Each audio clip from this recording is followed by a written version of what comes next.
Sudah ya? Baik, Pak.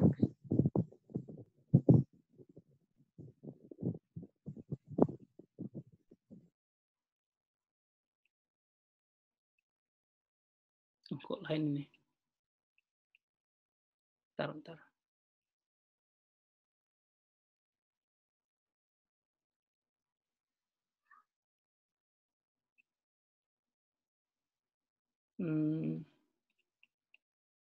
Oke.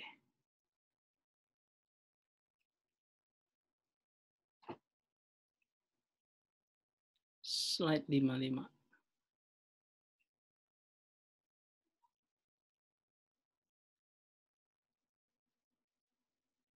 Ini ya.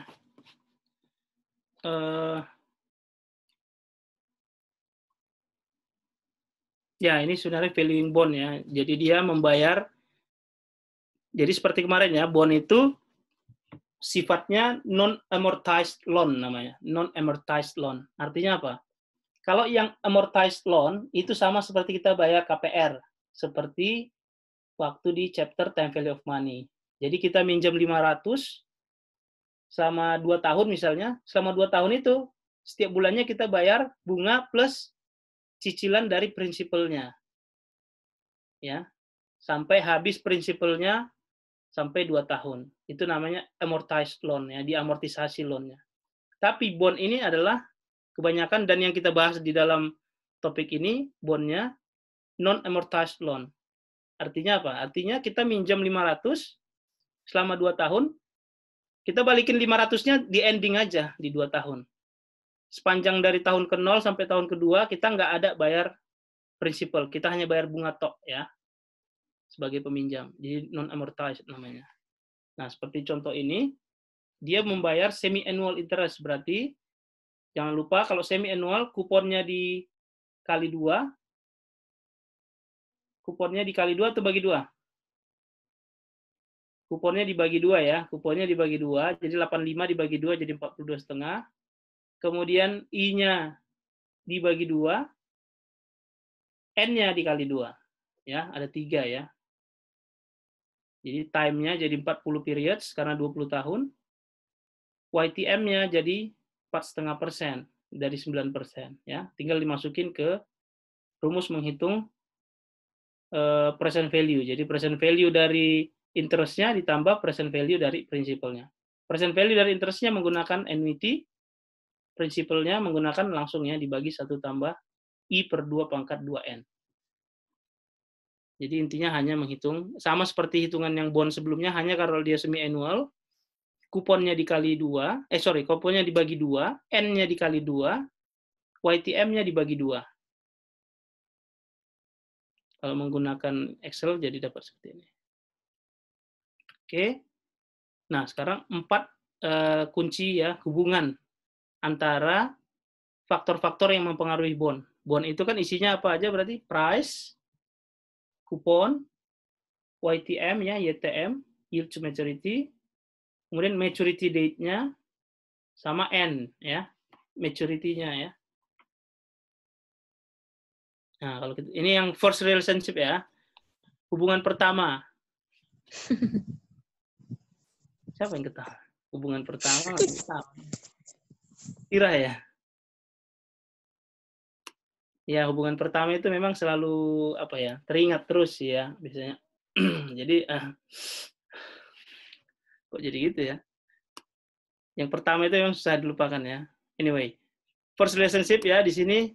Jadi value of bond, jadi price dari bond itu inversely related dengan perubahan YTM. Artinya kalau YTM-nya naik, price-nya turun. Kalau YTM-nya turun, price-nya naik. Kita lihat di sini ya. Di tabel ini, di kolom yang tengah, pada saat YTM-nya 12%, par value 1000, coupon rate 12%, maturity date-nya 5 years, bond value-nya tanpa kita ngitung harusnya udah bisa kan, 1000 kan? Karena YTM sama dengan kupon. Ya kan? Berarti bond value-nya sama dengan par value. Ya kan? Sekiranya nggak diisi juga yang warna merah di bawah ini, kita harus bisa langsung hitung ya. Karena YTM sama dengan kupon rate, sama-sama 12%. Oke. Nah, ketika YTM naik 15%, jadi dari 12 jadi 15, Berarti apa yang terpengaruh? Price-nya. Karena yang selain ini nggak bisa bergerak lagi kan, sudah ada di kontrak. Par value itu sudah stated di kontrak. Coupon rate nggak bisa bergerak. Maturity date juga nggak bisa bergerak. Yang bisa bergerak apa? Price yang menyesuaikan. Price di pasar ya. Price bond-nya menjadi turun. Karena YTM, yield to maturity, atau interest rate di luar, naik 15%, tapi bond ini masih tetap memberikan hanya 12%. Sehingga demand-nya turun, harganya turun. Kira-kira gitu ya kemarin. Itu first relationship ya. Jadi value dari bond berbanding terbalik dengan YTM-nya. Hubungan kedua, itu, oh ini gambarnya tadi ya. Jadi semakin ke kanan, semakin tinggi YTM-nya, semakin turun sumbu Y-nya ya, market value-nya. Nah, hubungan keduanya adalah kalau dia market value-nya lebih kecil dari par, maka dia diskon ya. Diskon bond namanya. Kalau dia lebih tinggi, namanya premium bond. Ini yang kemarin ya. Dia menjadi diskon bond ketika YTM-nya lebih tinggi daripada kupon. Menjadi premium bond ketika YTM-nya lebih rendah daripada kupon. Ya, yang kemarin. Itu hubungan kedua. Yang ketiga, semakin mendekati maturity date, maka harga dari bond itu semakin mendekati par value-nya. Kenapa? Karena udah tinggal sedikit cash flow-nya yang sisa. Ya, misalnya ada 20 tahun ya, bondnya 20 tahun durasinya. Ketika di tahun ke-19, berarti yang tinggal sisa cash flow-nya, future cash flow-nya kan tinggal 1 kali kupon dan par value, principal kan. Sehingga ketika kita bagikan, kita present value kan dia semakin mendekati par value. Ya. Gambarnya itu kira-kira seperti ini. Nah, ini. Yang gambar warna orange ya, yang orange dari atas turun ke bawah itu adalah premium bond. Jadi harganya itu awalnya lebih tinggi daripada par value, premium bond ya. Tapi ketika mendekati maturity date-nya misalnya di sini 5 tahun ya. Ketika pada saat maturity date maka sama ya harganya dengan par value-nya. Yang biru itu adalah bond yang dijual sama dengan par value. Jadi YTM sama dengan kupon yang warna biru. Yang warna orange, premium bond berarti YTM lebih kecil daripada kupon. Yang warna merah, ini berarti discount bond ya. YTM lebih besar daripada kupon. Tapi semuanya akan ketemu di satu titik ketika maturity date. Itu ya prinsip ketiga.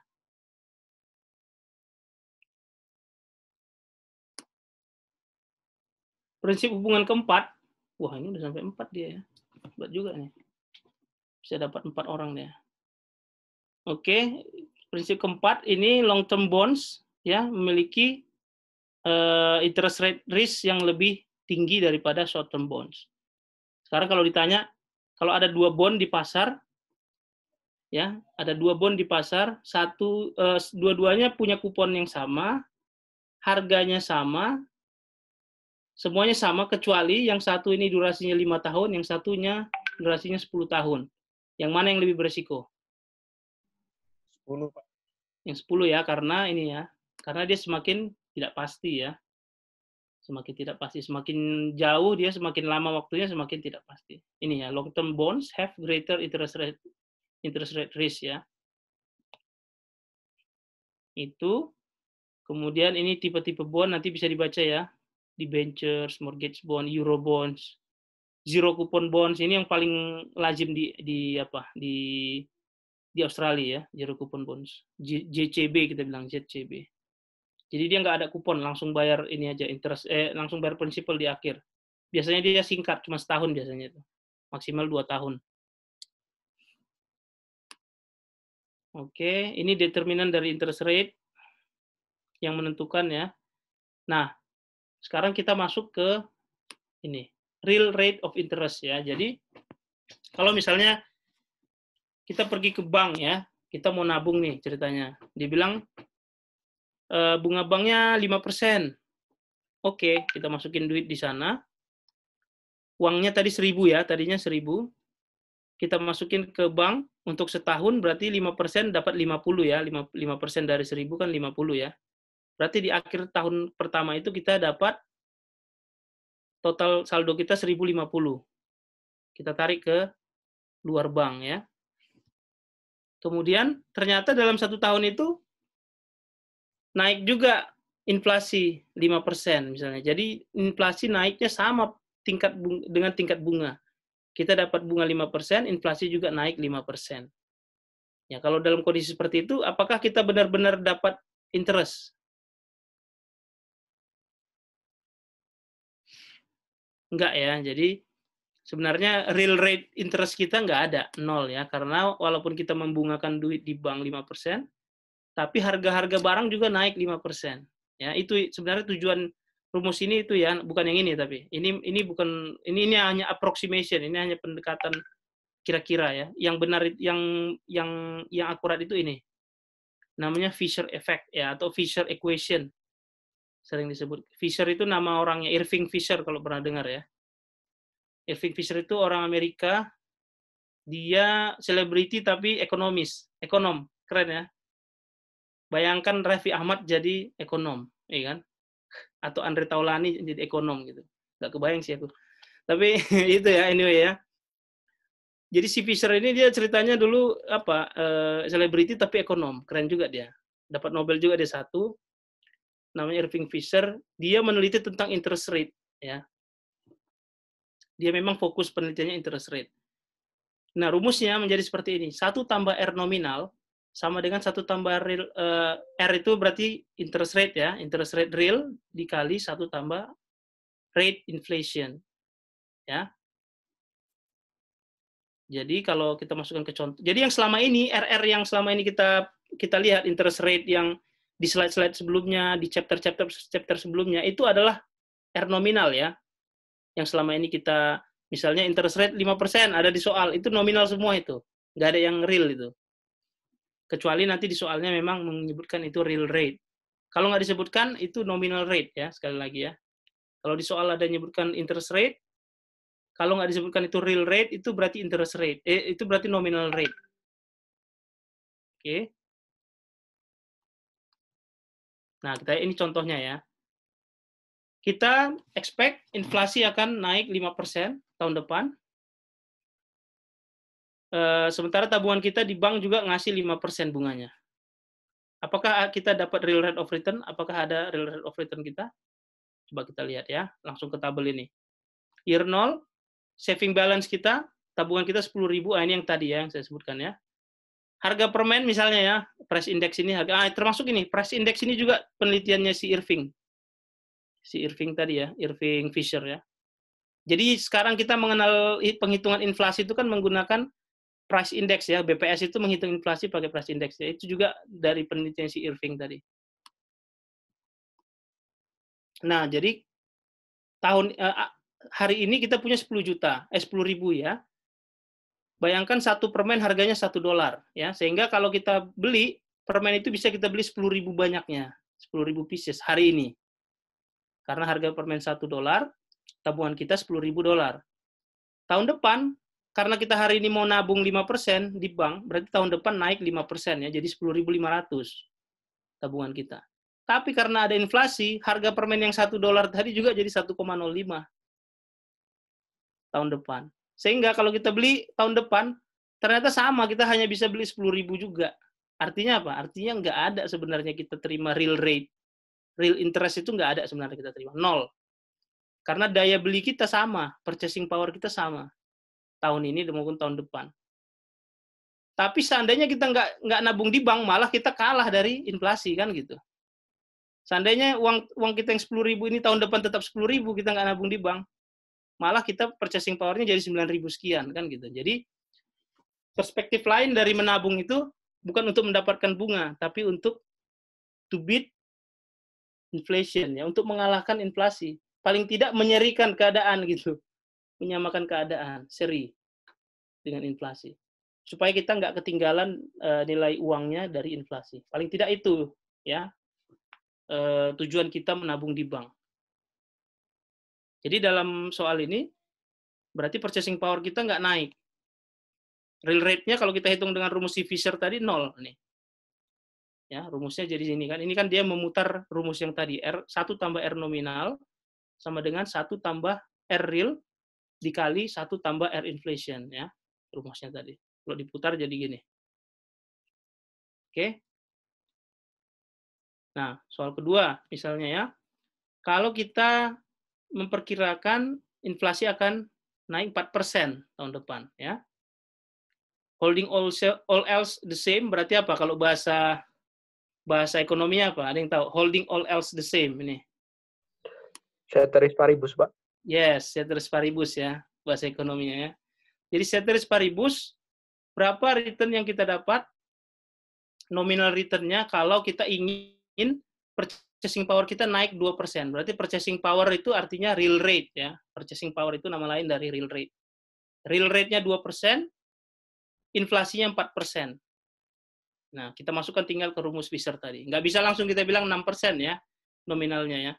Nggak bisa langsung kita jumlah 4 tambah 2 ya, nggak. Harus masukkan rumus Fisher. Ya, ini langsung ke sini ya. Jadi 1 tambah R nominal sama dengan 1 tambah R real dikali 1 tambah R inflation. R nominalnya menjadi seperti ini. Jadi 6,08%. Jadi nggak bisa langsung kita jumlah 2 ditambah 4%, 6% nggak. Yang akurat itu adalah 6,08 ya nominalnya. Itu. Kemudian ini, jadi ini semua faktor yang mempengaruhi nominal rate ya. Nominal rate, misalnya nominal rate untuk bonds ya, yang kemarin bonds itu ya. Yang kita pelajari di akhir bab ini adalah tentang balik lagi ke bond misalnya. Yang pertama yang pengaruhi bond apa? Real risk free rate. Ini berarti tingkat suku bunga ya, government bond ya. Kemudian ditambah apa? Inflation premium. Kalau inflasi naik berarti nominal rate juga harus naik ya. Kemudian apa? Default risk. Ada yang ingat default risk kemarin apa artinya? Kemarin default risk itu apa? Ada yang ingat? Risiko ketidakmampuan membayar ya Pak? Ya, betul ya. Jadi gagal bayar, resiko bangkrut, default risk ini. Ya. Jadi kalau government bond, default risk-nya 0 karena dianggap nggak akan bangkrut gitu ya kira-kira. Semakin tinggi default risk berarti nominal rate of interest juga semakin tinggi. Maturity risk ini yang tadi ya, semakin panjang durasi bondnya, semakin tidak pasti, semakin tinggi juga harus nominal rate of interest-nya. Liquidity risk ini apa? Liquidity ini kan likuiditas ya. Liquidity risk ini maksudnya seberapa mudah bond yang kita pegang itu dijual, seberapa mudah bond itu dikonversi jadi cash, gitu ya. Nggak semua bond itu gampang kita jual. Kan kalau kita misalnya beli ori ya, ori 17 itu ya, durasinya 2 tahun. Tahun pertama, tahun kedua kita dapat kupon, tahun keduanya di akhir kita dapat prinsipalnya balik. Tapi ketika di akhir tahun pertama kita udah misalnya nggak punya duit, butuh modal, kita bisa jual itu. Obligasi itu bisa kita jual. Nah, seberapa gampang kita menjual ini, itulah liquidity risk ya. Semakin sulit kita menjualnya, karena orang nggak mau, karena ini dianggap misalnya kurang kompeten, atau karena ratingnya misalnya di bawah CCC misalnya, semakin sulit kita menjualnya, semakin tinggi liquidity risk-nya. Ya. Itu liquidity risk itu maksudnya. Oke, jadi ini ya, 4 ini yang mempengaruhi inflasi, default risk, maturity, dan liquidity. Determinannya ya, ini yang mempengaruhi maksudnya, determinan. Oke, ini yield curve. Ini yield curve, yang penting dari sini adalah yield curve itu adalah ekspektasi ya. Jadi ini bukan real ini. Ini ekspektasi kita terhadap interest rate selama 20 tahun ke depan ya. Yang dipengaruhi tingkat politik, keamanan, dan lain-lain ya. Ya, jadi dia bisa, kalau kita lihat dia di slide ini, yang risk free-nya dia datar ya, 1%, kemudian inflation premiumnya dia di atasnya, kemudian ada maturity risk ya di atasnya lagi. Nah, inilah kenapa yang kemarin saya sempat bilang, kenapa suku bunga di Australia itu sekitar 1 sampai 1,5% kalau kita nabung di bank. Bahkan ada beberapa bank itu yang udah sangat stabil 0,9% dia cuma. Ya, karena dia cuma resikonya kita nabung di sana cuma real risk free rate ini doang. Nggak ada inflasi di sana. Nggak ada inflasi. Saya 2 tahun di sana, harga permen, harga apa itu nggak ada yang naik, sepeser pun nggak ada. Ya. Sedikit pun nggak ada naik selama 2 tahun itu. Dan mereka bilang itu sudah berjalan 5 tahun terakhir, nggak ada kenaikan. Inflasinya memang betul-betul dijaga banget di sana ya. Jadi inflasi premiumnya ini hilang, maturity risk-nya mungkin juga hilang karena kestabilan keamanan di sana. Jadi mau kita bondnya sampai 10 tahun pun kita nggak ragu gitu, kita nggak takut pada ketidakpastian karena tingkat keamanannya baik, karena kondisi politiknya juga nggak panas di sana gitu ya. Jadi kalau dua ini bisa kita hilangkan, maka di dalam negara itu ya mungkin risk free-nya interest rate-nya menjadi sangat rendah. Efeknya apa? Efeknya kalau kita beli rumah KPR murah bayarnya, ya. Membantu masyarakat pengadaan rumah. Itu ya. Oke. Nah, ini adalah gambar yield curve sebelum dan setelah 9/11 ya, kejadian terorisme yang di Amerika. Tanggal 10 September, kejadiannya 11 September, yang grafik warna merah itu 10 September, jadi sebelum kejadian. 24 September, jadi 2 minggu kemudian setelah itu, turun ya. Jadi dari warna merah, bergerak ke bawah, dia bergeser ke bawah, menjadi yang warna biru yield curve-nya. Kenapa? Karena pada saat itu orang-orang menjual sahamnya, semuanya beralih ke bonds. Ketika demand bonds naik, maka YTM-nya turun. Tapi, yang turun itu hanya sampai dengan durasi 10 tahun. Durasi 10 tahun ke atas tetap lebih beresiko. Tetap maturity risk-nya ada pada saat itu di Amerika. Jadi tetap dia yang setelah durasi 10 tahun, years to maturity-nya di atas 10, tetap hampir sama dengan yang merah, nggak terlalu banyak berbeda. Tapi untuk bond yang berjangka pendek dan menengah dari 0 sampai 10, itu turun semua YTM-nya. Itu ya.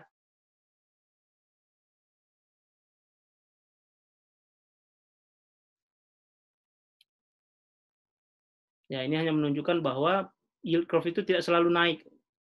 Ada kalanya tahun 2000 itu, bulan 9, 7 bulan 9 itu turun. Yang hijau itu agak stabil ya, ada yang memang naiknya sangat ini ya. Tapi sekali lagi ini apa ya, ekspektasi pada saat itu. Ya, ini bukan, jadi yield curve itu bukan realized interest ya. Ini ada ekspektasi. Oke. Nanti key-term-nya di googling aja ya untuk menambah pengetahuan ya. Apa itu maksudnya call provision, conversion feature, itu maksudnya bond yang bisa diubah-ubah ya ke stok. Kemudian apalagi yang aneh di sini. Eurobonds ya, bonds yang dijual di Eropa. Kemudian kemarin Libor udah nah ini non amortizing bond ini ya yang tadi. Jadi dia nggak membayar prinsipalnya over the maturity ya. Jadi selama dari tahun ke 0 sampai maturity dia nggak membayar prinsipalnya. Dia bayar prinsipalnya di akhir doang. Seperti bond yang kita pelajari di depan. Itu non amortizing namanya. Hanya bayar bunga terus nanti di akhir bayar prinsipal. Oke, selesai yang ini. Nah, kita masuk ke stok. Berarti udah selesai. Silakan ya kalau ada pertanyaan ya.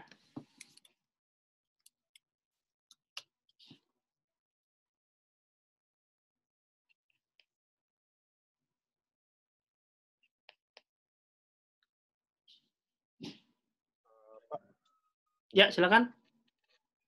kemarin pas lagi nyari jawaban tentang global bond itu, saya lihat rate bond di luar negeri itu bisa sampai minus, itu kenapa, Pak?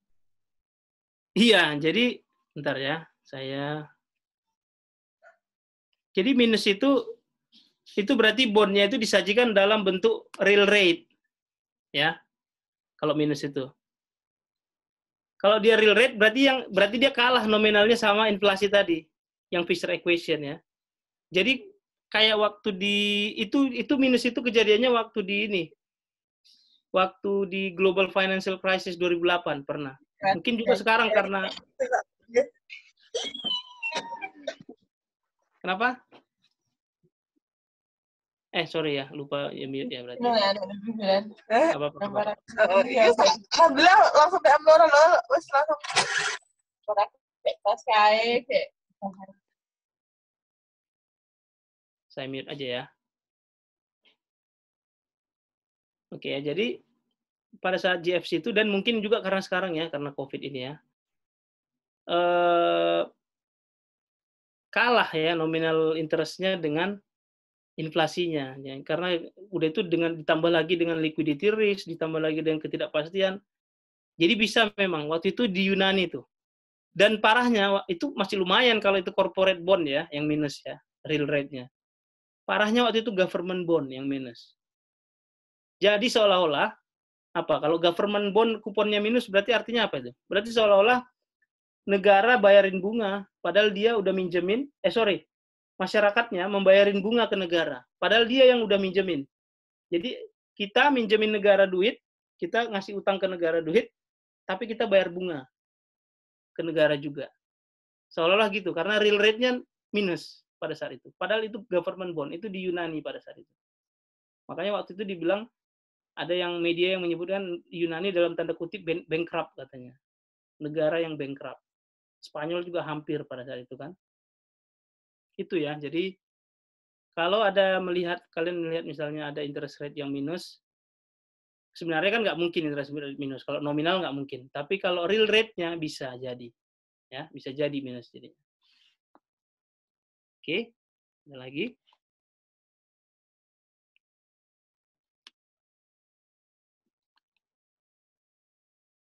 Ya, sekarang kita masuk ke stok ya, ke saham. Ini sebenarnya gampang ya. Jadi kita kita masuk ke sini dulu deh ya, common stock. Sebelum masuk ke hitungan, kita masuk ke karakteristik dulu coba. Ada yang bisa kasih ke saya 2 perbedaan common stock dengan preferred stock? Siapa yang bisa?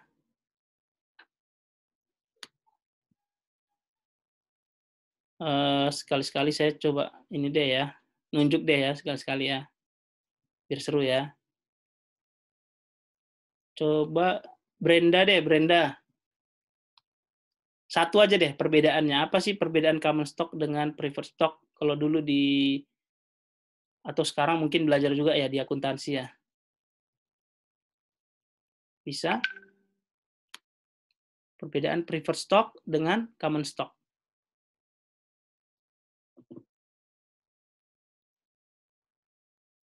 Brenda?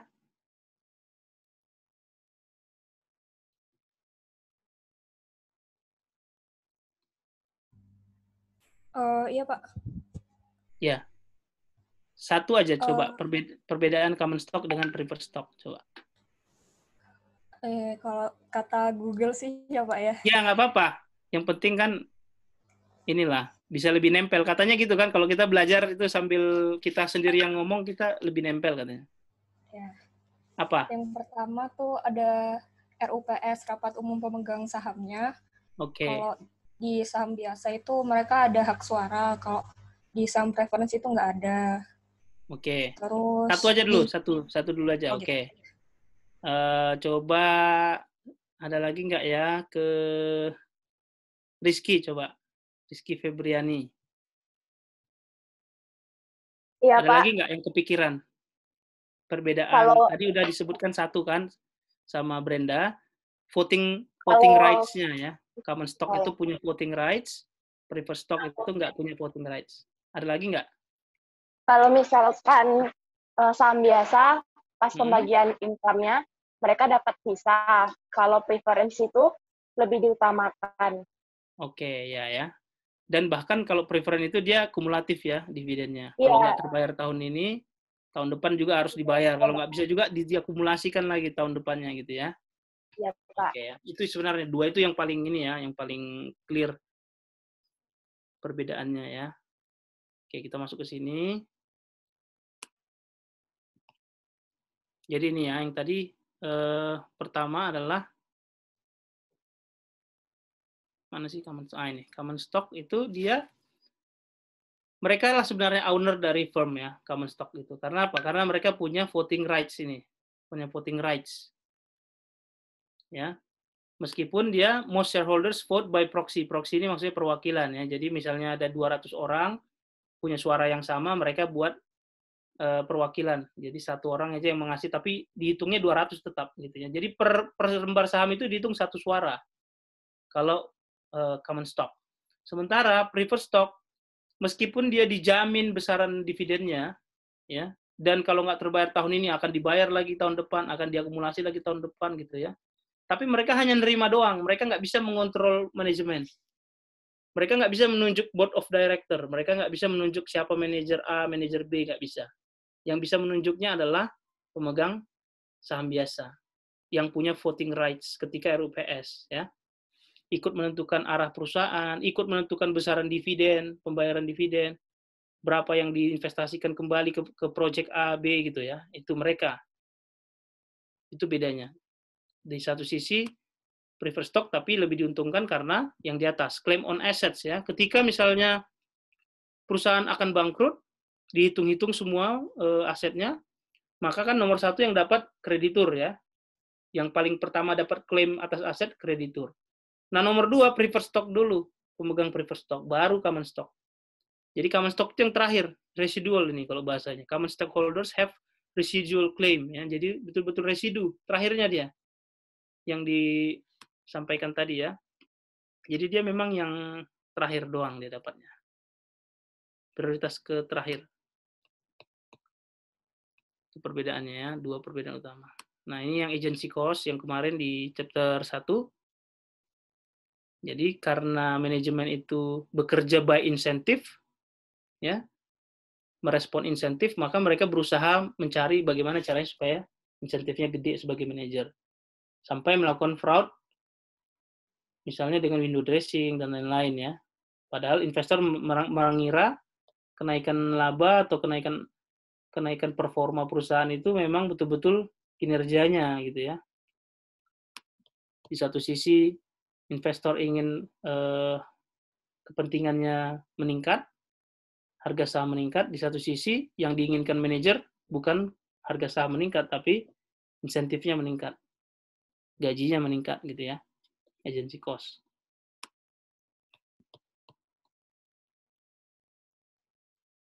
Oke, sekarang kita coba menghitung ya.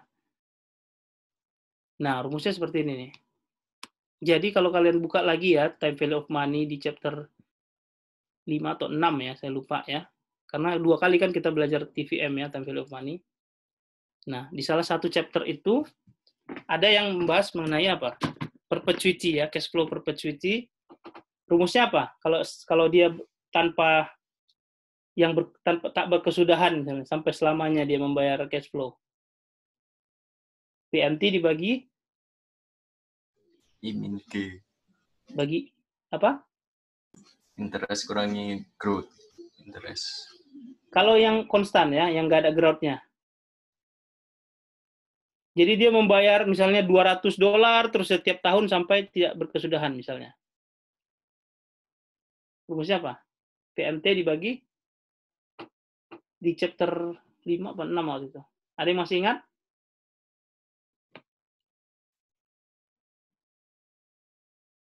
Ayo. PMT bagi I. PMT bagi I ya. Jadi kalau di sini I-nya itu R ya. Stockholders required of return. Jadi PMT bagi. Jadi itu prinsipnya yang pertama dulu yang harus dipegang. Nah, itu kalau dia konstan dividennya. Kemarin kan saya sampaikan itu nanti dipakai untuk yang preferred stock ya. Karena preferred stock itu fix ya dividennya, besarannya. Segitu besarnya terus ya. Nah, tapi kalau di sini di rumus yang slide ini ada growth ya. Jadi makanya sama dengan yang disampaikan tadi. Jadi dia bukan dibagi I tapi dibagi I kurang G atau R kurang G di sini. Nah, ini penting ya. Yang paling sering salah di penghitungan ini padahal sangat gampang ya. Maksudnya sayang banget kalau salah di soal seperti ini ya. Hanya menghitung dividen dibagi R kurang G. Semuanya dikasih tahu pasti. Yang paling sering kesalahan di soal seperti ini apa? Yang digunakan adalah dividen year 0. Harusnya yang digunakan adalah dividen year 1. Kenapa? Kemarin apa yang kita pelajari? Bahwa harga saham harga bonds, harga investasi apapun itu adalah apa? Present value dari future cash flow. Future.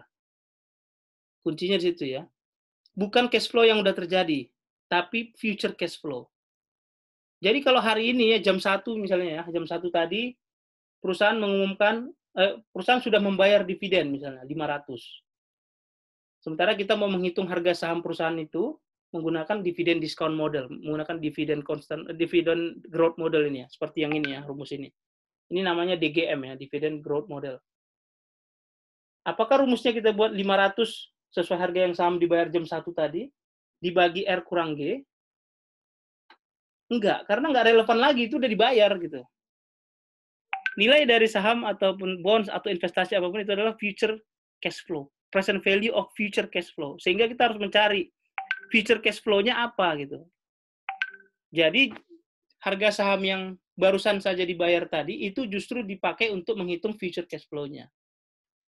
Ya, future cash flow-nya berarti harga saham yang 500 yang baru dibayar siang tadi dikali growth-nya, dikali 1 tambah growth-nya, ya, sehingga dapat dividen tahun depan. Ini yang paling sering salah ya. Jadi jangan pakai angka dividen yang baru saja dibayarkan atau yang dividen hari ini, jangan pakai dividen hari ini. Karena sekali lagi ya, dalam konsep time value of money yang kita present value kan itu semua future cash flow yang menggambarkan nilai dari bonds, nilai dari saham, investasi apapun itu nanti di chapter berikutnya ada investment kita belajar.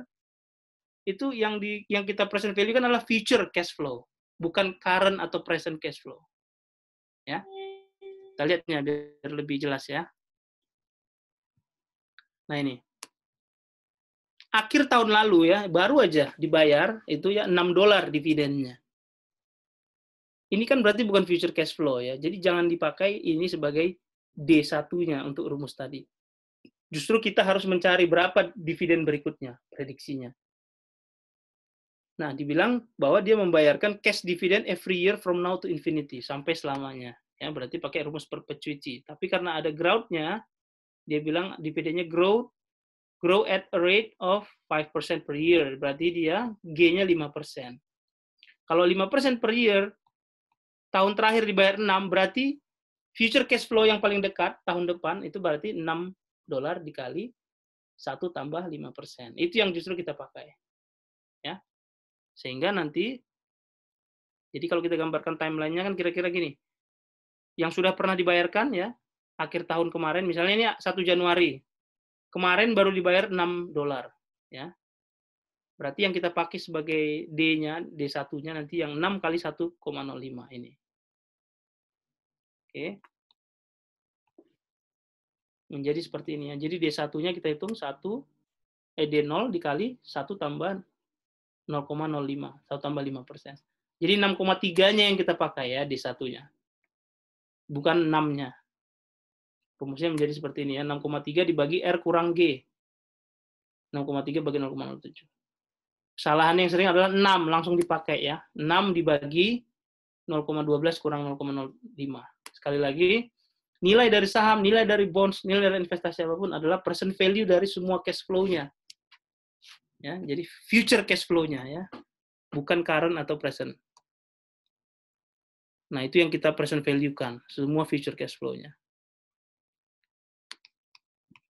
Oke ya. Nah, apa yang mempengaruhi stock price?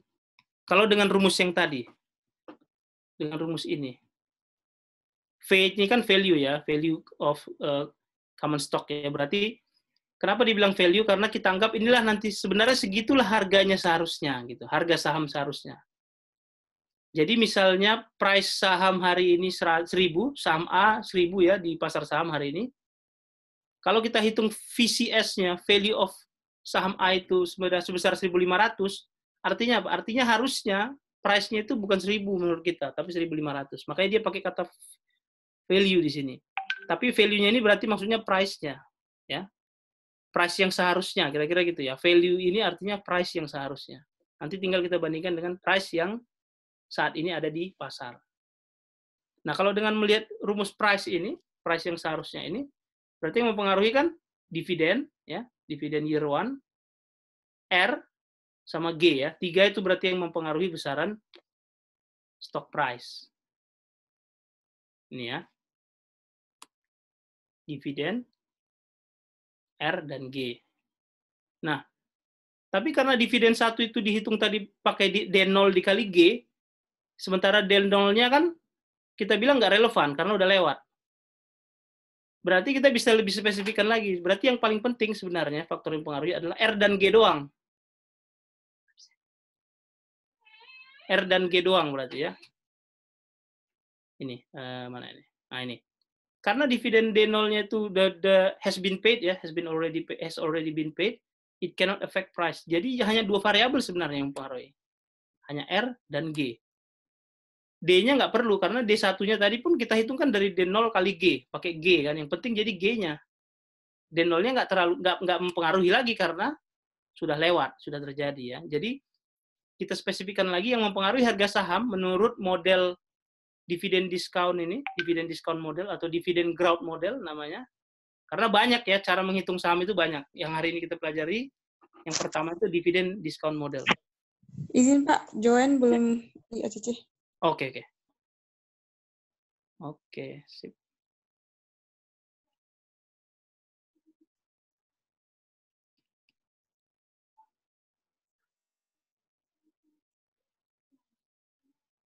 Ya, menurut model dividen discount model ini berarti ada dua ya yang mempengaruhi, R dan G. Nah, R dan G-nya dipengaruhi apa? Nah, sekarang coba kita masuk ya ke papan ya.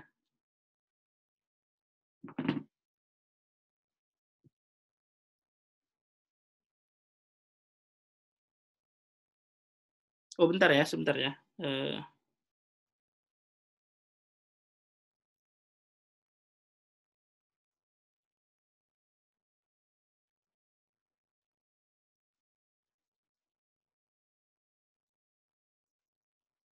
Saya absen dulu ini.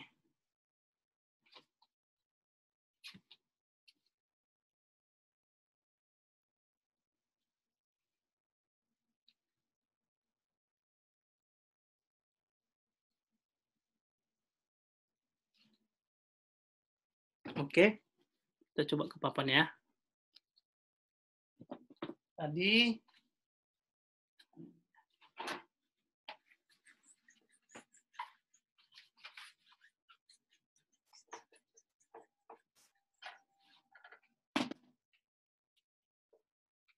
tadi rumusnya apa? Yang ini ya, pakai yang pertama itu adalah dividen growth model ya. DGM ya atau DDM, dividen discount model. Rumusnya adalah price yang seharusnya ya dari common stock itu sama dengan D1 dibagi R kurang G ya. D1-nya itu adalah D0 dikali G dibagi R kurang G. Sehingga karena D0-nya tadi kita bilang nggak relevan lagi karena udah lewat, sebenarnya yang mempengaruhi cuma R dan G. Ya. Nah, sekarang kita lihat R-nya. Apa yang mempengaruhi R? R. Ada yang ingat di chapter terakhir sebelum UTS menghitung required rate of return? Menghitung expected return menggunakan apa? CAPM, Pak. CAPM ya. Good ya. Menggunakan CAPM. R sama dengan risk free return ditambah beta dikali RM kurang RF. Berarti yang mempengaruhi R, komponen R ini dipengaruhi oleh risk free return, tingkat suku bunga, sama resiko sistematik, ya kan?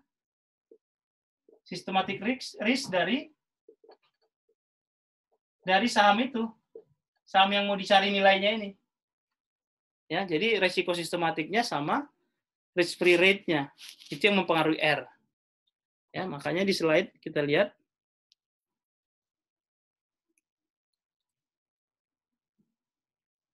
nah ini ya, level of interest rate. Jadi R itu interest required rate of return is determined by two key factors ya. Jadi level of interest di ekonomi, maksudnya interest rate yang tingkat suku bunga BI, government bond ya.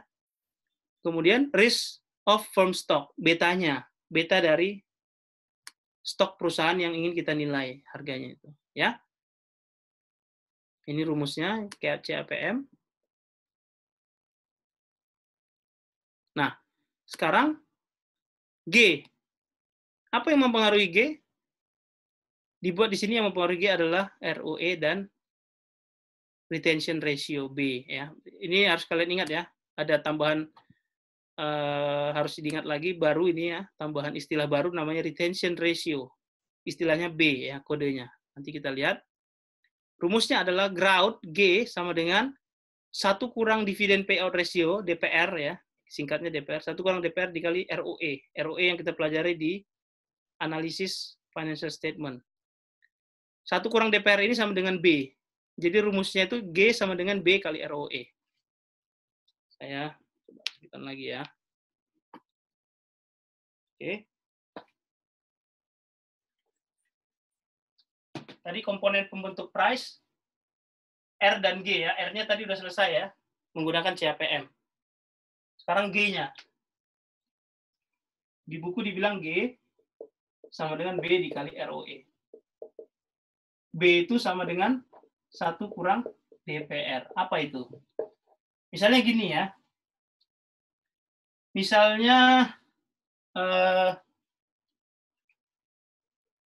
ISMI ya, ISMI TBK lah misalnya kita bilang ya.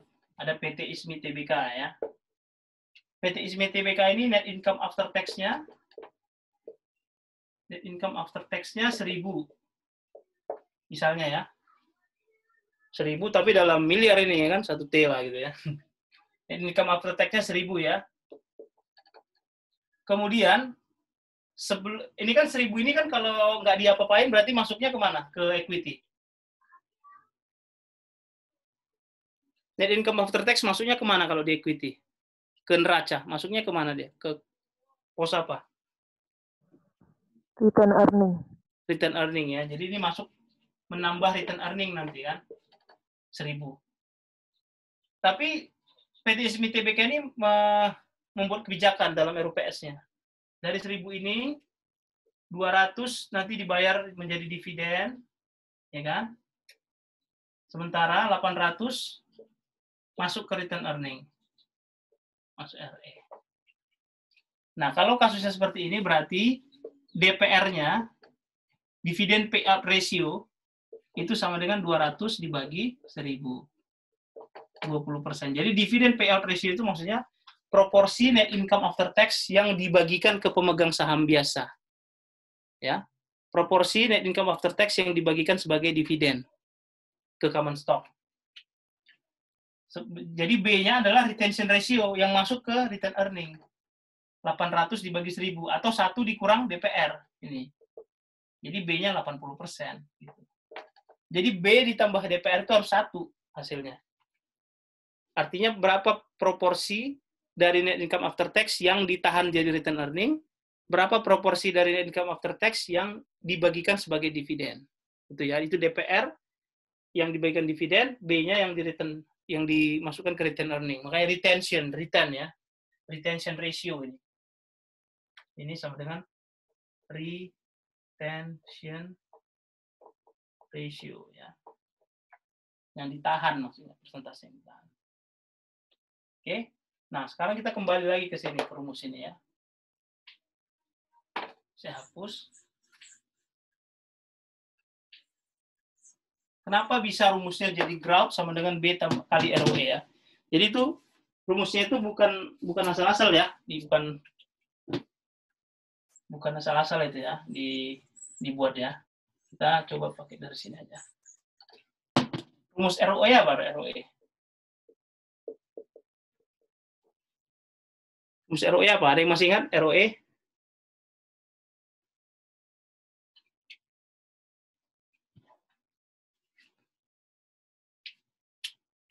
ROE di chapter 4 ya?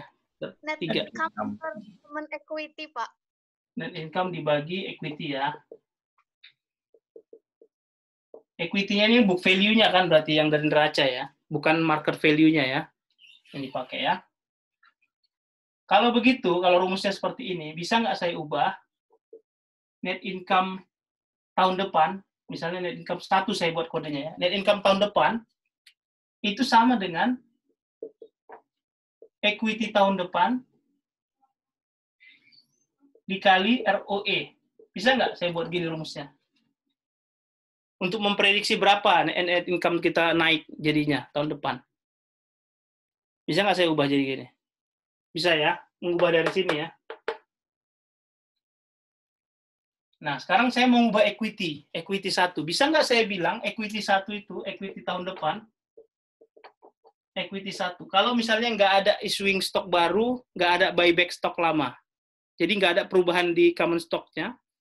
Bisa nggak saya bilang equity di neraca tahun depan itu sama dengan equity di neraca saat ini, tahun ke-0 ya, ditambah retention ratio kali net income. Bisa nggak saya bilang gitu? Karena apa? Karena net income tahun lalu ya maksudnya, net income 0 ini. Net income tahun lalu yang di-retain, yang nggak dibagikan menjadi dividen, masuknya ke equity kan? Ya, bisa ya, berarti saya ubah gini ya, equity 1, equity tahun ke-1 itu sama dengan equity tahun ke-0, book value of equity. Maksudnya equity ini yang di neraca ya, bukan market value-nya, tapi book value-nya yang di neraca. Equity tahun ke-1 itu berarti equity tahun ke-0 ditambah berapa net income tahun lalu yang dimasukkan ke return earning. Kalau kita tidak ada issuing stok baru atau buyback stok lama, ya. Bisa kan saya ubah jadi seperti ini ya. B itu retention ratio tadi dikali net income tahun lalu, ya. Sehingga saya masukkan di sini. Equity satunya saya ganti jadi ini ya. Equity 0 ditambah B dikali net income 0. Semuanya dikali ROE. Ya. Oke. Nah, sekarang sisi kiri dan kanan ini saya bagi dengan net income 0. Net income yang sebelumnya. Semuanya saya bagi net income sebelumnya ya. Berarti apa? Berarti net income 1 dibagi net income 0 ya. Sama dengan equity 0 dibagi net income 0 ditambah B kali net income 0 dibagi net income 0 ya, net income sebelumnya dikali ROE. Benar kan? Sampai sini ngikutin ya. Oke. Berarti NI 1 bagi NI 0 itu sama dengan equity 0 bagi NI 0. Bisa nggak saya sebut sebagai seper ROE? ROE itu kan rumusnya apa? NI dibagi equity kan? Berarti equity dibagi NI apa? Seper ROE kan? 1 per ROE sama dengan equity dibagi NI. Berarti ini bisa saya ubah jadi seper ROE ya. Jadi ini sama dengan 1 per ROE ditambah, ini mati ya, coret ya. NI 0-nya, NI itu coret ya. Tinggal B dikali ROE. Oke. Saya balik ke sini lagi ya, ke atas lagi ya. Balik ke atas lagi. NI 1 bagi NI 0, net income 1 bagi net income 0 itu sama dengan, ini coret ya, 1 ditambah B kali ROE. Oke? Kita pindahin satunya ke sini, berarti NI 1 per NI 0 dikurang 1 sama dengan B dikali ROE.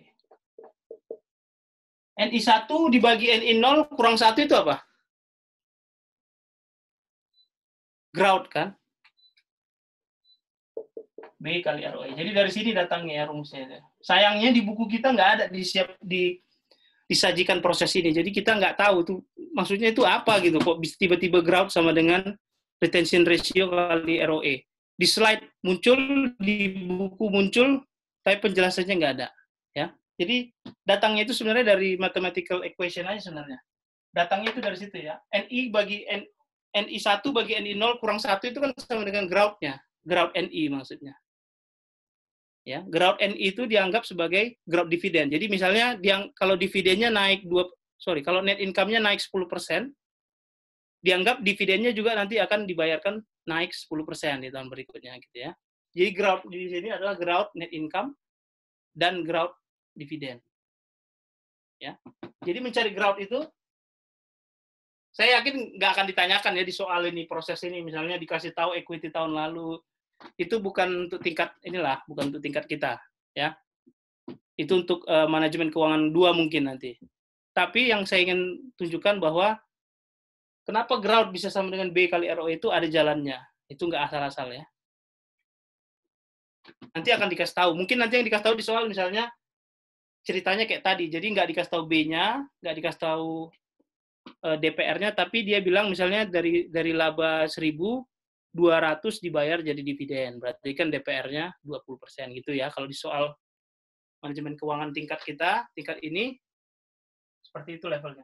Bukan untuk membreakdown rumusnya menjadi G sama dengan B kali ROE. Oke?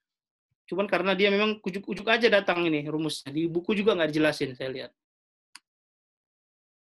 Tapi semuanya, kalau yang suka matematika pasti bisa lah ya. Pasti senang lah ngitung-ngitung seperti ini ya. Ya, jadi rumus ini datangnya dari situ ya. Ground sama dengan 1 kurang DPR, ini kan B ya. 1 kurang DPR ini B. Dikali ROE. Oke, itu yang cara pertama ya. Itu cara pertama tadi menggunakan DDM atau DGM. Dividend discount model atau dividend growth model istilah-istilahnya ya. Di pelajaran ini, di topik ini, kita mempelajari 2 cara menghitung stok nanti. Menghitung common stock. 1 tadi udah, dari DDM atau DGM. Yang ini sekarang menggunakan multiples ya. Ini yang pernah saya ajarkan di pertemuan kedua ya. Untuk mengerjakan tugas yang kemarin itu.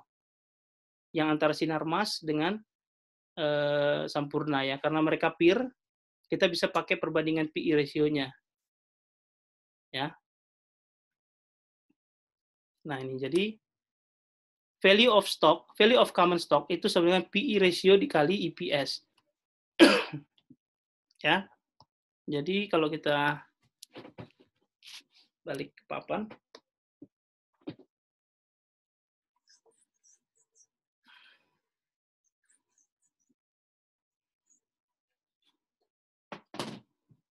Rumusnya kan EPS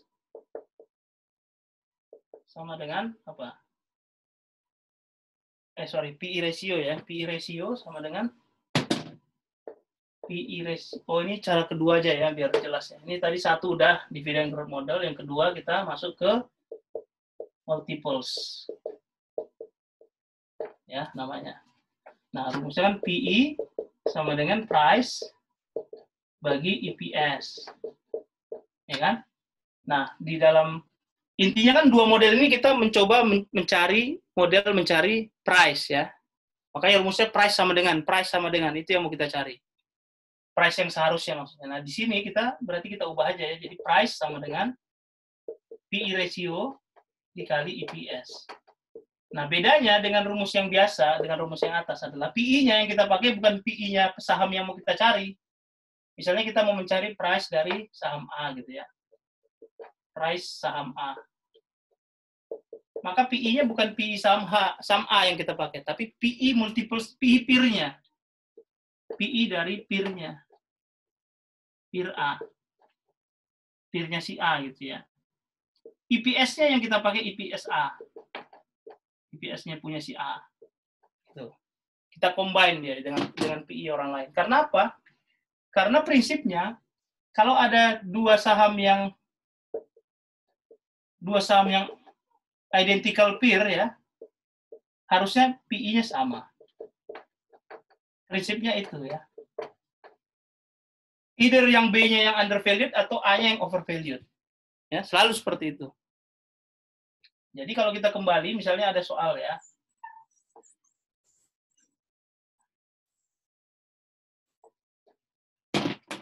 Misalnya ada soal PT Praba. Ya. net income-nya after tax misalnya 3 miliar ya. Kemudian jumlah saham beredarnya 1 juta lembar saham.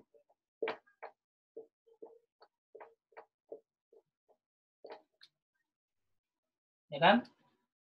Terus price-nya misalnya saat ini $6.000 ya. Berarti kan kita bisa hitung PI-nya ya. PI-nya berarti sama dengan price dibagi, ini price di pasar saham ya, di IDX misalnya ya. Berarti 6.000 dibagi EPS-nya berarti earning per share. 3 miliar ini ya maksudnya. 3 miliar dibagi 1 juta ya. Ini EPS-nya berarti EPS sama dengan 3 miliar bagi 1 juta. 3.000 per lembar. Ya, jadi bagi 3.000 EPS-nya. Berarti 2. PI ratio-nya 2. Nah, Praba ini bergerak di bidang angkutan transportasi udara misalnya ya. Misalnya, angkutan transportasi udara. Sehingga peer-nya itu ketika kita cari ya data, kita lihat perbandingan omsetnya, perbandingan segmen marketnya, kemudian juga karakteristik usahanya, kita temukanlah ada 3 perusahaan peer-nya. Ya. 3 perusahaan peer. Peer dari PT Praba. Apa aja itu? 1, A itu adalah Garuda ya misalnya, Garuda Indonesia Airlines. Garuda Indonesia. Yang B misalnya Emirates, misalnya Emirates Asia. Yang C misalnya apa? Lion lah misalnya, Lion Airlines. Misalnya ya. Nah, setelah kita hitung ternyata PI dari 3 perusahaan ini, PI rata-ratanya, PI average-nya mereka bertiga itu adalah 3,5 misalnya. Nah, sekarang kita mau nyari berapa sih harga saham yang benar dari PT Praba ini. Sebenarnya berapa harga saham yang benarnya? Ya. Maka harga saham yang benarnya adalah ini aja kali ya. Maka price seharusnya PT Praba itu sama dengan PI-nya pakai PI peers ya, pakai PI ini 3,5, tapi EPS-nya pakai EPS dia. Ya, EPS-nya tadi berapa?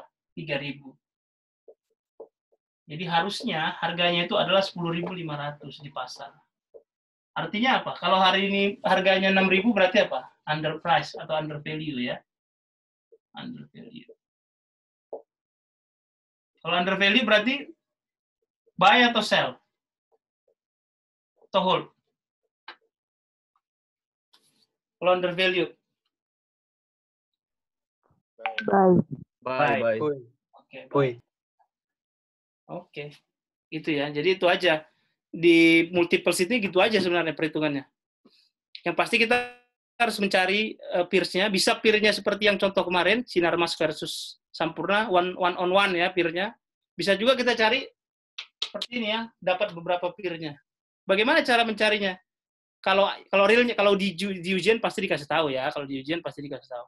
Maksudnya kalau realnya gimana? Kalau investor real kita mau nanam di saham PT Praba, ya cari semua nih PI-nya. PI kan price-nya kan ada pasti datanya di Yahoo Finance yang free, di IDX juga ada. Dibagi EPS, EPS-nya apa? EPS itu net income dibagi jumlah share-nya, berarti harus buka laporan keuangannya. Ya. Nah, itu salah satu kelemahan penghitungan yang seperti ini. Apa coba? Misalnya kita mau menghitung, kita sekarang mau menanamkan saham di PT Praba ini tanggal 2 Agustus 2020 misalnya. Atau hari ini aja deh, tanggal 9 Juli 2020. Price-nya kita pakai price hari apa? Price hari ini kan, price tanggal 9 Juli 2020 di market. Tapi EPS-nya coba. EPS-nya kita dapat datanya dari mana? Dari laporan keuangan tahun berapa? Tahun lalu, ketinggalan dia selalu, ya. Jadi ketinggalan dia pasti datanya. Jadi bawahnya ini pasti dia ketinggalan selalu. Price-nya ini aktual, tapi EPS-nya nggak aktual. Ya, itu kelemahannya. Jadi itu setiap metode penilaian itu pasti ada kelemahannya. Kelemahan yang DDM ini apa? Kalau perusahaannya nggak bayar dividen, nggak bisa kita cari jadi nilainya. Iya kan? Kalau ada perusahaan yang memang tahun itu atau tahun depan nggak bayar dividen, jadi nggak bisa dicari nilainya, price-nya. Jadi setiap model itu ada plus minusnya ya. Pak. Ya silakan. Ada yang pertanyaan langsung aja ya silakan. Price yang dipakai untuk menghitung PE itu price pada harga penutupan atau pada saat apa, Pak? Penutupan terakhir. Kalau itu sebenarnya nggak ada ininya juga ya, nggak ada bakunya juga ya. Kalau saya lebih suka pakai penutupan. Ada yang merata-ratakan, ya seperti yang saya sampaikan kemarin waktu ngerjain soal itu. Jadi penutupan ditambah opening dibagi 2 ada, tapi harga sebelumnya, ya harga hari sebelumnya maksudnya, harga penutupan hari sebelumnya. Bisa, yang manapun bisa gitu. Itu metodologi kita aja sebenarnya. Makanya kalau kalian misalnya benar-benar terjun ke bisnis ini ya dan jadi manajer investasi misalnya, maka kalian nggak perlu ngitung sebenarnya. Sekarang udah ada apa? Tinggal subscribe aja, tapi yang berbayar ya. Yahoo Finance yang berbayar, Bloomberg ya, MSN. Nah, yang terkenal ini sekarang terakhir ini yang lumayan booming ini Morningstar namanya. Ini adalah provider yang menyediakan analisis itu. PI-nya udah dia hitungin.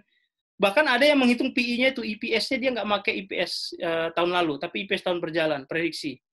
Karena apa? Karena perusahaan-perusahaan itu kan punya laporan quarterly report. Ya, jadi setiap quarter dia udah ngeluarin laporan keuangan. Dia prediksi dari situ, kira-kira berapa penghasilan setahun berdasarkan quarterly report. Ada yang udah seperti itu gitu. Ya, jadi kalau kita ini langganannya paling 10 sampai 15 US dollar per bulan. Jadi kalau memang invest yang dalam jumlah banyak itu worth it kita subscribe ke sini. Ya, worth it.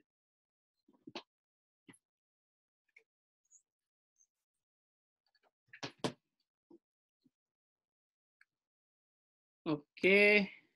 Ini udah ya berarti.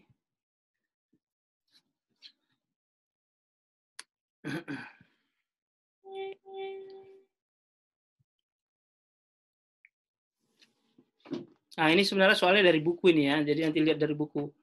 Jadi kalau dia prediksi earning-nya akan jump ke $2 per lembar saham. Berarti EPS-nya maksudnya ya.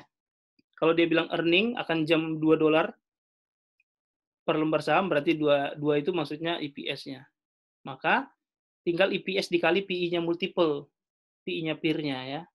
PI multiple-nya, ini di sini nggak dikasih, jadi di buku ini sebenarnya soalnya. PI-nya langsung dia masukkan 18,2. Ya. Nanti coba lihat di checkpoint 10.2 ya di buku. Jadi intinya EPS-nya pakai punyanya sendiri, tapi PI-nya pakai PI peers-nya. Ya.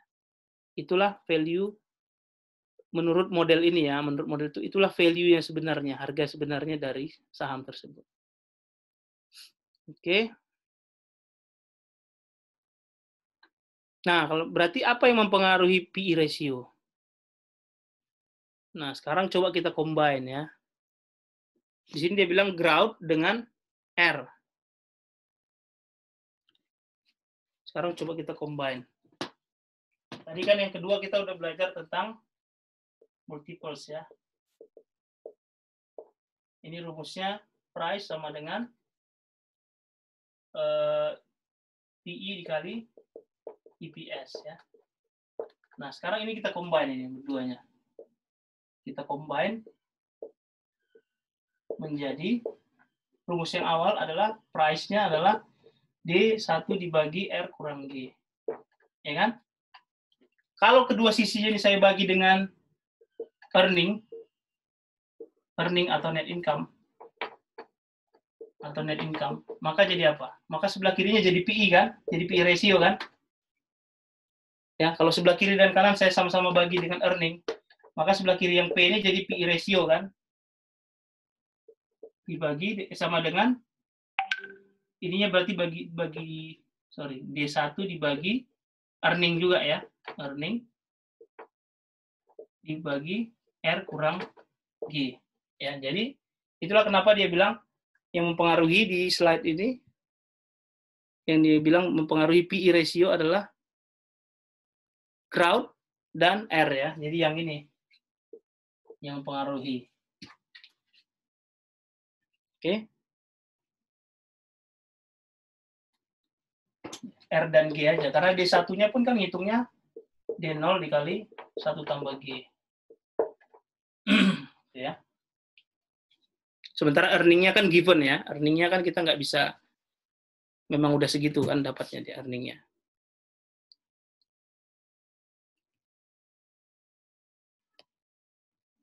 Oke, ada pertanyaan? Terakhir ini, prefer stock di chapter ini. Mudah-mudahan bisa kita selesai jam 6, maksimal 6:05 ya. Dan nggak mengganggu waktu sholatnya. Ya, jadi ini yang tadi ya, prefer stock. In general, size of dividendnya fix ya. Jumlah besaran dari dividen untuk prefer stock itu fix. Baik itu dia di stated dalam dolar, misalnya $20 per lembar saham, atau persentase dari parnya, par value preferred stock-nya ya. Kemudian ini yang tadi claim on assets-nya dia di luar daripada common stock. Jadi setelah kreditur, preferred stock, baru common stock. Kemudian ada cumulative feature-nya, ini yang menarik kan dia. All past unpaid dividends must be paid before any common stock dividend. Jadi dia harus didulukan dulu ya, dan dia sifatnya kumulatif. Nah, tapi dia sifatnya hybrid. Kenapa? Preferred stock ini unik. Satu, dia mirip seperti common stock karena dia nggak punya maturity date. Kalau bond dia kan punya maturity date. Durasinya 10 tahun, N-nya kan, N-nya bisa 5 tahun. Tapi preferred stock ini nggak ada. Jadi perpetuity juga dia, sama kayak common stock. Ya. Dia hanya berhenti kalau memang bangkrut perusahaannya. Kalau memang nggak di listing lagi di bursa saham misalnya. Tapi ada sifat debt-nya juga. Ada karakter utangnya juga. Ada karakter debt, seperti bond juga. Apa itu? Dividennya itu seperti kupon bond. Karena dia nggak bergerak, segitu udah pasti. Besarnya fix. Ya. Jadi menanam saham di preferred stock itu seperti memegang bonds, tapi jangka waktunya seperti common stock. Kelebihannya itu ya, jadi hybridnya itu jadi justru kelebihan. Tapi kelemahannya, kita tidak punya control over management. Ya, kita nggak bisa ikut RUPS, nggak punya voting rights, tadi nggak bisa kita kontrol siapa yang jadi board of director, siapa yang jadi manajer keuangan, nggak bisa. Itu perannya pemegang ini saham biasa, common stock ya. Makanya mereka selalu kita keluarkan ketika kita menganalisis laporan keuangan untuk menghitung saham ya. Common equity kan selalu dibagi, bagi common equity ya pembaginya. Selalu kita keluarkan preferred stock-nya.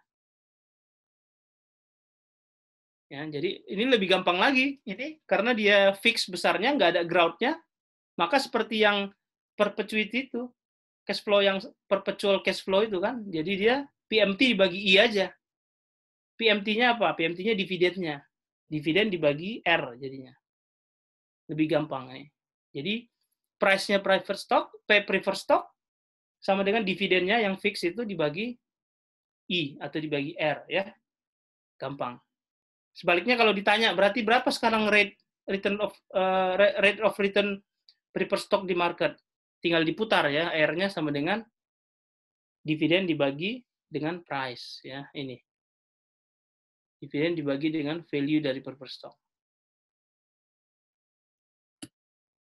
Oke. Contohnya, berapa persen value dari ini? Dividennya 12 per share, R-nya 8%. Tinggal dibagi ya, 12 per 8%. 150 harganya.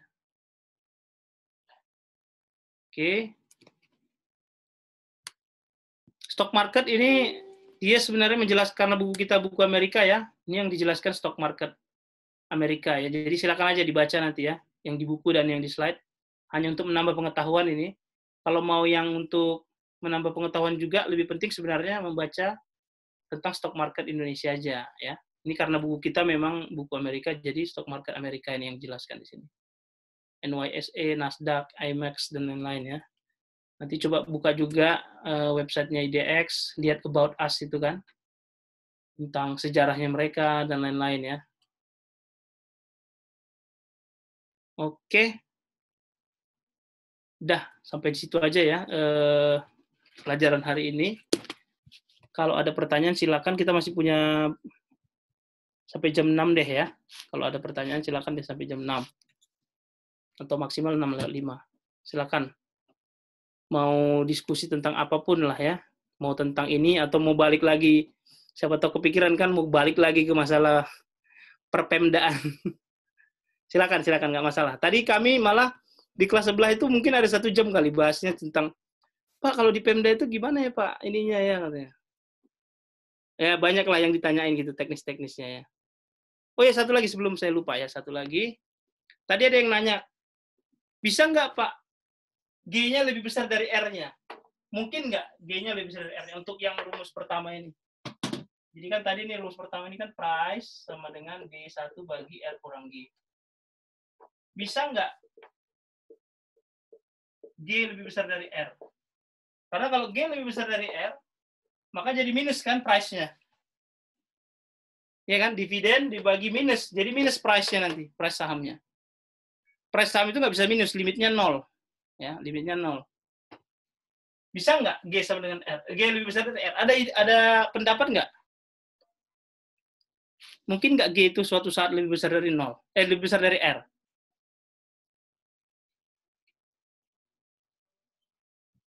Ada pendapat? G itu kan growth ya, growth perusahaan ya. Growth net income-nya, growth equity-nya, growth dividennya, growth perusahaan lah ya G itu. Sementara R itu adalah return yang diharapkan pemegang saham, required rate of return dari shareholders-nya. Misalnya saat ini ya, R-nya 10%. 10%. Growth-nya misalnya 2% growth perusahaannya. Lalu perusahaan ini berkembang terus ya, dia manajemennya bagus, semuanya bagus. Growth-nya ini meningkat terus nih. Meningkat sampai suatu saat growth-nya menjadi 11%. Karena saking bagusnya manajemen perusahaan itu. Bisa nggak kejadian seperti itu? Jadi R-nya 10%, growth-nya 11%. Nggak apa-apa, ide aja, apa aja. Disampaikan aja. Ada nggak pemikiran?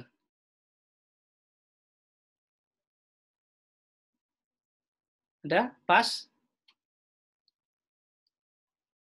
Sekarang pertanyaan saya, kalau perusahaan itu benar-benar bagus banget ya kinerjanya, dalam 5 tahun growth-nya sampai 11% misalnya, dari 2% naik terus, growth-nya jadi 11%.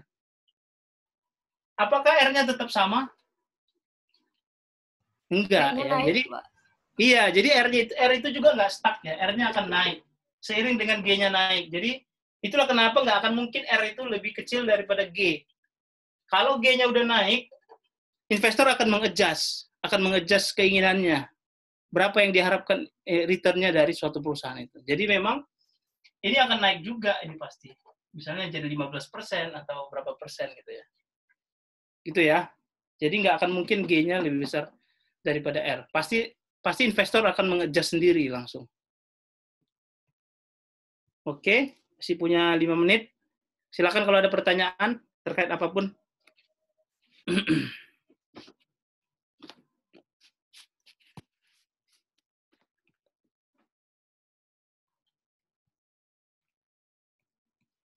Ada yang dari daerah Kalimantan? Saya, Pak. Saya, Pak. Rahman. Terus? Saya, Pak. Siapa? Jaki? Ernest. Oh, Ernest. Saya juga, Rahman Pak. dari mana? Kalimantan Selatan, Pak. Kalimantan Selatan. Di kabupatennya apa? Kabupaten-kotanya? Kabupaten Tanah Laut. Tanah Laut ya. Kalau Ernest? Pontianak, Pak. Pontianak ya. Tuh butuh banyak itu Kalimantan tuh. Butuh banyak itu. Kalau di Sumatera kayaknya Sumatera Selatan sama Bangka Belitung doang yang ada Sumatera itu. Jawa banyak ada di Jogja juga banyak ya.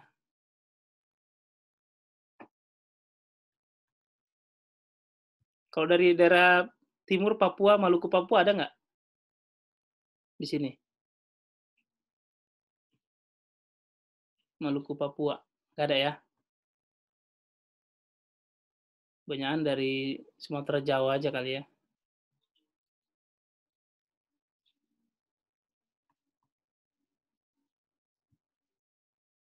Udah, pas? Nggak ada yang mau ditanyakan?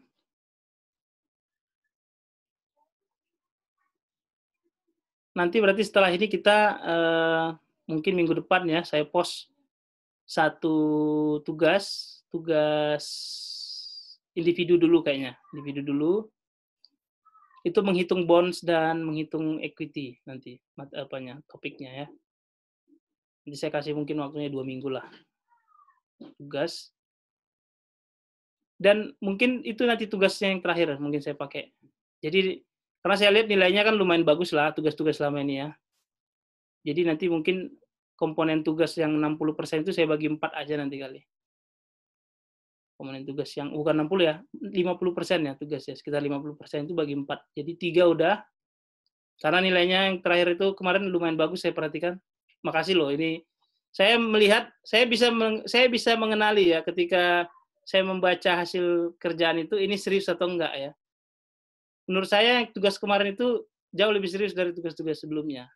Tugas kelompok yang terakhir ya. Jadi ya harus seperti itu memang. Satu lagi nanti yang tugas individu berarti terakhir nanti. Menghitung stok dan bonds. Oke, kalau tidak ada tolong ditampilkan videonya ya. Biasa untuk pertanggungjawaban ya. Tampilkan videonya. Jaki udah siap-siap dia. Tampilkan videonya ya.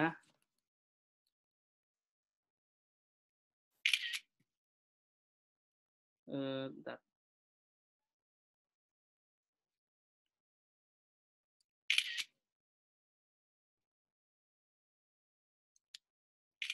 Oke. Ada lagi pertanyaan? Ayo, mumpung 2 menit aja. Kalau ada pertanyaan. Udah? Pak, Oke, kalau tanya, nggak, Pak. ya silakan. Bentar. Iya, ya. Kalau misal pakai yang dividen growth model itu, semisal value common stock-nya 1.500, tapi di harga pasar itu 1.000, berarti kita lebih milih beli ya, Pak? Beli, betul. Karena harganya harusnya bukan segitu gitu. Harga di pasar 1.000 kan? Harga menurut hitungan kita 1.500, berarti undervalued dia. Artinya apa?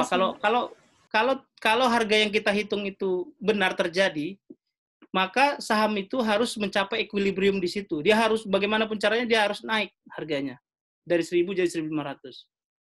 Ya, kalau teori DDM yang kita hitung itu benar, kalau memang benar semua angkanya kita pakai benar, kondisinya benar, semuanya benar, dia harus adjust ke 1.500. Jadi kita kalau beli sekarang 1.000, ketika dia jadi 1.500 tinggal dijual kan, ada laba 500, gitu aja. Oke ya. Mbak Rona ya, Mbak Susan. Oke, cukup? Kalau cukup, terima kasih atas kehadirannya hari ini. Good luck untuk Janatia ya, sama Maharani.